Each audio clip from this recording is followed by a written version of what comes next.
When you think climbing in video games, chances are you probably think of Grow Home, Mount Your Friends, or even to a degree, I Am Bread. But there's another climbing game out there. It's called Frog Climbers.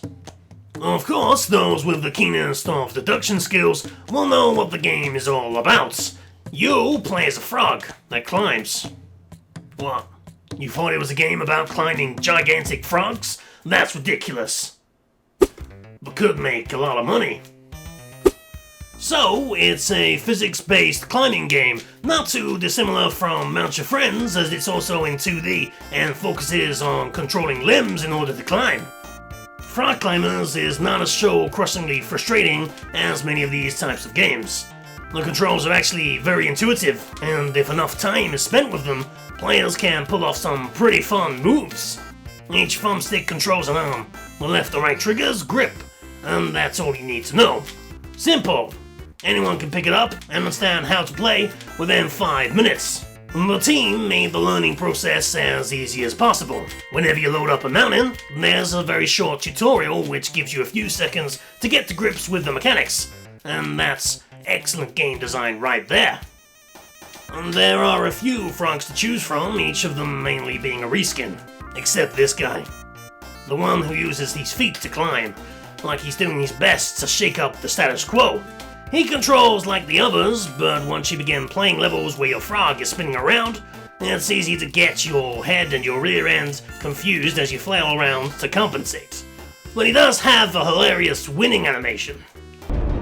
That's not how you drink champagne! It's not just the standard rock face that you'll need to climb. There will be vines, spinning wheels, and vines that break.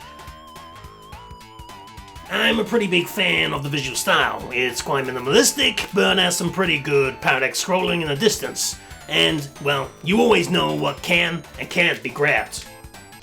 The sound design is actually well done too.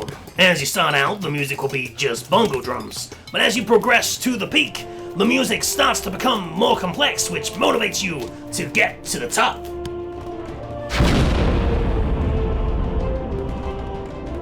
It's actually a shame that I've not been able to record any multiplayer for the game. I've played a few times with friends, and even got to play with the developer himself while visiting him at Gamescom this year. Hi guys. But let me tell you, the game only increases in fun with each player you add. Sometimes you'll grab the back of another frog, or even grab their hand and prevent them from using it to grip anything. It often ends in frogs chaining up and falling off the rock face. The only downside to multiplayer is that it's not online.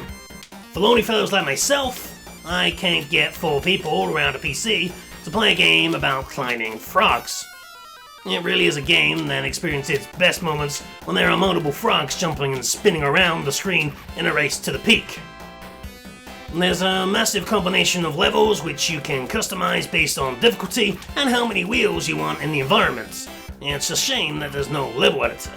I could imagine a lot of really cool levels being made by the community, and I'd love to make a map where the spinning wheels and vines launch the player in a mostly horizontal level.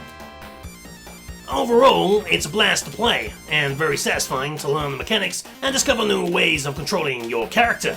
The core gameplay is there, and I probably wouldn't change too much. The only issue I have is the amount of content in the game and the lack of a progressing system for a single-player experience. But if you're looking for an awesome local co-op party game, this is one of my favorites and worth picking up.